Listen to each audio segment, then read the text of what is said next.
Nagaa fi araarri Waaqayyoo hunduma keessaniif haa baay'atu. Seenaa dhugaa jiraataa biyya Naayijeeriyaa Amaanu'eel Amoos kutaa 10ffaa kan waliin itti fufnu ta'a. Namoonni chaanaalii keenyaaf haaraa taatan subscribe gochuun, maatii keenya kan taatan ammoo like share gochuun nu faana bu'aan afeerraa keenya jaalalaati. Qormaataaf Moo'ichaa. Gooftaan Yesuus akkuma Wangeela Yohaannis boqonnaa 10 lakkoofsa 27-28 barreeffamee jirutti akkas jedhe, hoolonni koo sagalee koo hin dhaga'u, ani isaan beeka, isaanis na duukaa hin bu'u. Ani jireenya bara baraa isaaniif nan kenna, isaan bara baraan hin badan, namni tokkollee harka koo keessaa isaan hin butatu. Ani Gooftaatti amanee keessi koo erga jijjiirameen booda wanti ani godhe kan jalqabaa yeroo ergamaa seexanaatii tajaajilaa turetti meeshaalee hojii koof na gargaaran hundumasaa akkasumas uffata footoo mootitti duukkanaa yookaan xera fo'aa nigisti mana kootti maxxansee ture hundumaa walitti qabee balleessuu ture. Achiin booda waa Waaqayyo naaf hojjete kana tokko lama jedhee namootatti dhugaa ba'uuf keessa kootti fedhiin addaa uumame. Haa ta'u malee waldaa kiristaanaa keessatti eeyyama argachuu hin dandeenye. Obboleettiin haadha koo kiristaana waan turteef tajaajiltoota keessaa gara tokkootti na geessite. Gaaffiin isaa kan jalqabaas waraqaa fidateera kan jedhu ture. Waraqaan inni na gaafate kunis waraqaa miseensummaa waldaa akka ta'e boodarra naaf galee. Anillee hunduma caalaa Gooftaan Yesuus cubbuu koo hundumaa irraa na dhiqee na qulqulleesseera. Waraqaan eenyummaa kana caalu eessayyuu hin jiru jedhe. Garuu gaaffiiwwan naaf dhiyaatan tokko tokko dhagee dhuguma namni haaraan Gooftaatti amane akkasitti keessummeeffama. Gooftaan Yesuus iyyuu ana cubbamichaa nama ergamaa seexanaa ta'uudhaan lubbuu meeqa galaafate yookaan balleesse bakka teessoo isaa irraa ka'ee gara koo dhufee eenyummaa koo cubbuun guutame sanarraa baasee gatee jaalala addaatiin na simate. Asitti garuu tajaajiltoonni waraqaa ragaaf gaaffii nama haaraa akka kootiif hin malle na gaafatan. Haalli isaan ittiin na keessummeessisan kan nama gammachiisu hin turre. Kanarraa kan ka'e keessa kootti gadda guddaan gaddee. Gooftaan gargaarsan siif godheef waan amma argite kana hundumaa deemii namootatti dhugaa ba'i jedhee na erge. As gaafan dhufummoo namoota irraa gufuun na quunname. Anis lakkii amma yeroo isaa miti jedheen callise. Sana booda sababa hojiitiif daldaltoota 3 waliin gara biyya Toogoo deeme. Meeshaa birrii 160 baasuun bite. Birrii sana keessaa 70 qofatu kan koo ture. Kanaaf ammoo daldaltoota irraa liqeeffadhe. Meeshaa gurgurtaa adda addaa bitannee gara Naayijeeriyaatti gaafa deebinu gumurukii irratti poolisoonni akka gubboo kenninuuf nu gaafatan. Nuti isin kenninu jennee mormine. Kanarraa kan ka'e meeshaalee koof kan yeroo tokko illee to'annoo jala oolchan. Ji'oota muraasaan booda meeshaaleen hiriyoota koo gadhiifaman. Kan kootiif garuu birrii 40,000 na gaafatan. Sana irratti meeshaalee koo keessaa meeshaan baay'een babbadeera yookaan fudhatameera. Meeshaalee hafan ilaalee sana irratti immoo birrii 40,000 kaffaluun kisaaraa malee bu'aa akkanaaf hin qabne beekee meeshota isaas achumatti dhiise. Namootni ani birrii irraa liqeeffadhees na ari'uu jalqaban. Warri gariin poolisiin na qabsiisuuf deeman, warri kaan immoo mana murtiitti natti raggaasisanii mana hidhaatti na galchuuf ka'an. Kanarraa kan ka'e waan qabu hunda gurguree idaa isaanii hundumaa kaffalee birrii 1,000 qofatu narratti hafe. Birrii 90,000 keessa jechuudha. Garuu immoo waan an qabu hundumaa harkaa fixadhee xumuradheera. Saantima taaksiidhaaf kaffaluyyuu dhabee rakkadhe. Achiin booda gara daldaltootaaf abbootii qabeenyaa kiristaanaa warra ta'anitti deemee gargaarsa isaan gaafadhe. Tokkoon isaanis tole yookaan waa'uu naan hin jenne. Ittuma deddeebi'ee isaan gaafadhe. Garuu deebii irraa dhabeen itti dhiise. Eenyu biraa akka deemuu qabus hin beekun ture. Sagalee Waaqayyoos hin beekun ture. Garuu calluma jedhee macaafa qulqulluu dubbifachuun jalqabe. Garuu hubachuun na rakkise. Osoo yaada kana keessa jiru mandara keessa jiraadhurraa waamichi tokko na dhaqqabe. Yeroon ariitiin bakka waamicha koo ga'us quxisuun abbaa koo mana koo gubee na ajjeesuufis akka na barbaadu natti himan. Anis dhagee baay'een gadde. Dur yeroo ani miseensa ergamootaa seexanaa ture sana na sodaata ture. Amma garuu akka ni jijjiirame dhagee ganaa osoo ani mana koo hin galin mana koo gubee na eege. Anis Gooftaadhaan akkasin jedhe kan na fayyisteef akka ani akkas rakkadhuu fi diinottan koo akkas natti taphatanii fi jedheen kadhadhe. Nan boo'ee nan aaree gara eenyummaa koo duriitti deebi'ee isatti agarsiisuun barbaade. Garuu immoo waan lama yaadee keessi koo guddaa sodaate.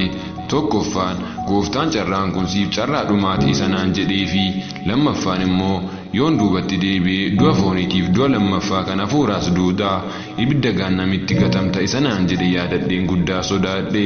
Yoon gooftaa tobsee jiraadhe immoo quxisuun abbaa koo kun na ajjeesuun isaa hin hafu. Baay'ee yaadeen dhiphadhe waan an ta'u garatti goru gara itti deemuun wallaalee gargaarsa baay'een barbaade. Macaafa qulqulluu dubbisees waan akkasii kanarratti sagalee waaqayyoo maal akka jedhu hin beekun ture. Warra koo wanti kun hundinuu kan an arrageef nama reefu amane ta'uu koorraaf nama na qabatu na gorsu na gargaaru dhabuu koo akka ta'e akkanaaf hubattan hin barbaada. Qabannaa gaarii gorsaaf gargaarsa barbaachisu dhabuu irraa kan kee lubbuu baay'een akkasitti gara boodaatti ni deebi'u. Kanaafuu amantoota keessattuu lubbuu haaraa irratti jaarsoliin mana sagadaa hojjechuu qabdu. Dhuga baatanii fi gara gooftaatti yeroo dhufan qabachuun hin dandeenye yoo ta'e osoo dhugaa baafii baattanii wayyaa. Wangeela Yohaannis boqonnaa 21 lakkoofsa 15 haga 17tti akkas jedha. Erga afaan bulee baafatanii booddee Yesuus Simoon Phexrosiin, Simoon ilma Yohaannis isa warri kun na jaallatan caalaa ana jaallattaare jedhe. Inni immoo eeyyee gooftaa akkan si jaalladhu atuu ni beekta jedheen. Yesuus deebisee ilmoolee koo tiksi jedhe. Si'a lammaffaas Yesuus Simoon ilma Yohaannis ana jaallattaare jedheen. Yemmuusis inni eeyyee gooftaa akkan si jaalladhu atuu hin beekta jedhee deebiseef. Yesuus immoo hoolota koo eegi jedheen. Si'a sadaffaas Yesuus Simoon ilma Yohaannis ana jaallattaare jedheen. Phexros immoo waan inni si'a sadaffaa ana jaallattaare ittiin jedheef hin gadde. Deebisee immoo gooftaa ati waan hundumaa hin beektaa akkan si jaalladhus ati hin hubattaa jedheen. Yesuus immoo hoolota koo tiksii jedhee. Waraanaa ergamoota seexanaa waliin. Yeroo kana ergamoonni mootittii dukkanaa yookaan xerafo'aa nigistina rakkisuu jalqaban. Harka isaaniitti guddaan rakkadhe.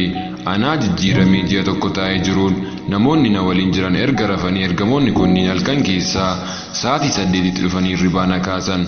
Achiin akkan manaa ba'uu na ajajanii anis tole jedheeniin manaa ba'e. Wanti kun hunduu abjuu natti fakkaatullee garuu dhuguma ta'e. Erga manaa na baasaniin booda gara bakka awwaalchaa tokkootti na geessanii yoo tole nuun jettee gara keenya hin deebiin si ajjeesnaa yookaan si hiyyoomsina naan jedhanii na geggeessan. Anis gara manaatti deebi'uun jalqabee garuu akkamitti akka gara bakka awwaalaatii dhufe gaaffii natti ta'e. Yeroo ani deemee mana galuu quxisuun haadha koo eessaa akkan dhufu na gaafatte. Ani garuu deebii homaa osoo hin kenniniifan galee rafee. Ergamoonni seexanaas halkan dhufuu dhiisanii guyyaa guyyaa dhufuu jalqaban. Guyyaa guyyaa daandii yookaan karaa ani deemurra dhufanii na lolan. Yeroon isaanii wal loluu namni na argu akka ani nama qilleensaa yookaan gaaddidduun wal loluu yookaan nama waan wayitiin ari'amaa deemutti deemaan ture. Ergamoonni kunniin ana qofaatti mul'atu turan.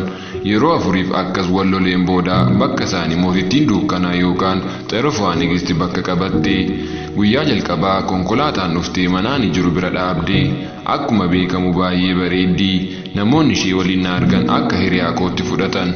Yeroon isheen dhuftus tokkichumaan argee akka ishee taate beekee. Kan dhuftes guyyaa walakkaa sa'aatii 6 yeroo namni hin jirretti ture. Akkas naan jette gara waldaa kiristaanaatti deemuu dandeessaa. Waaqessuus ni dandeessa garuu kun kan ta'u yoo ati waa'ee eenyummaa koo waan tokkoyyuu dubbachuu dhiiste qofaadha naan jette. Waan si barbaachisu waan barbaade siifan kenna naan jette. Ani illee sagalee dubbii waaqayyoo guddaa waan hin beekneef homaa jechuu hin dandeenyeen ture. Waan isheen naan jettu callisee dhuman ilaala ture. Gara isaanii akkan deebi'uuf na sossobde garuu ani toles yookaan waa'us hin jenne nan callisee. Kana booda gara konkolaataa isheetti seentee deemte.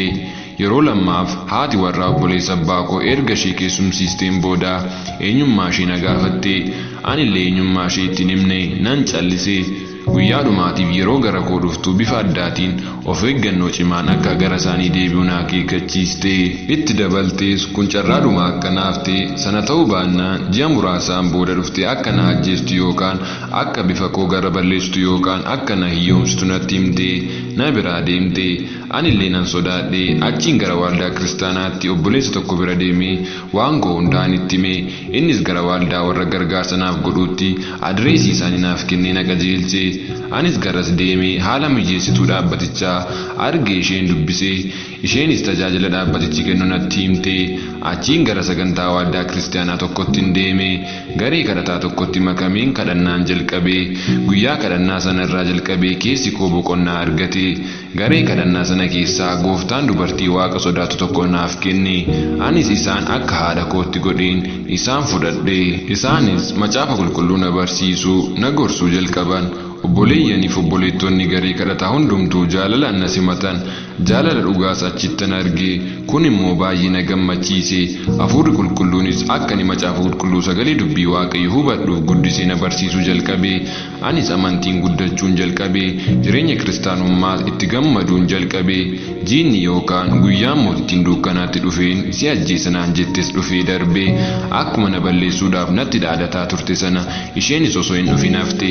Akkuma macaafa faarfannaa boqonnaa 91 irratti barreeffametti eegumsi Waaqayyoo naaf baay'ate. Isaayyaas boqonnaa 54 lakkoofsa 17 irraa si balleessuudhaaf mi'i waraanaa yoo qopheeffameyyuu si miidhuu hin danda'u akkuma jedhamee barreeffame. Karoorri mootittii dukkanaa yookaan xerofaa nagistisuun osoo narratti hin hojjetin hafe. Waajjira duraan hojiitti dorgomee jiru tokkotti akkan dorgommii darbee dhagee garas deemuun jalqabe. Garuu yeroo ani deemee achi ga'u warri hin dubbisu bakka koo nama biraa akka galchanan dhagee. Achiin gaddee osoo gara manaa deebi'aa jiru namni tokko booda koon dhufe afaaniif funyaan koo qabee na ajjeesuuf yaale. Anillee humna qabuuf hin qabneen harkaa ba'uufan yaale. Namoota karaarra darban keessaa garuu namni ana hin gargaarre. Garuu immoo Gooftaan gidduu naaf seene. Anis sagalee akkas jedhuun dhagee. Namni booda kee jiru sun eenyu? Yeroo lamarra deebi'ee sagalee dubartii wayiin dhagee. Garuu eenyummaa ishee beekuu hin dandeenyeen ture. Of to'achuu dadhabee giddiimaan gara mana koo galee. Yeroo mana koo ga'u namichi idaan birrii isaa 1,000 na nyaachuuf kee maaliif birrii koo osoo naaf hin kaffaliin badde naan jedhe na lole.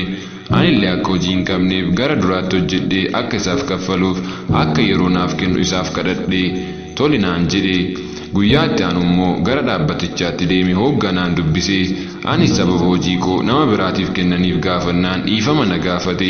Osoo inni dhiifama na gaafachaa jiru namni dargaggeessi tokko ol seenee ati Amaanu'el Amoos mitii naan jedhe. Anis eeyyeen jedheen. Innis eeyyee kun dhumarratti si arganne yeroo baay'eetti deddeebinee suloluuf garati jirtu dhufne. Garuu yeroo dhufnu immoo ati haadha kee wajjin hafuuraa waliin jirta. Isheen gufuu nutti taate turte. Amma kunoo as Leegoositti si arganne. Kana booda deebitee gara magaalaa dhaloota keetti hin deemtu si ajjeesuudhaaf ergamni anatti kennameera naan jedhe.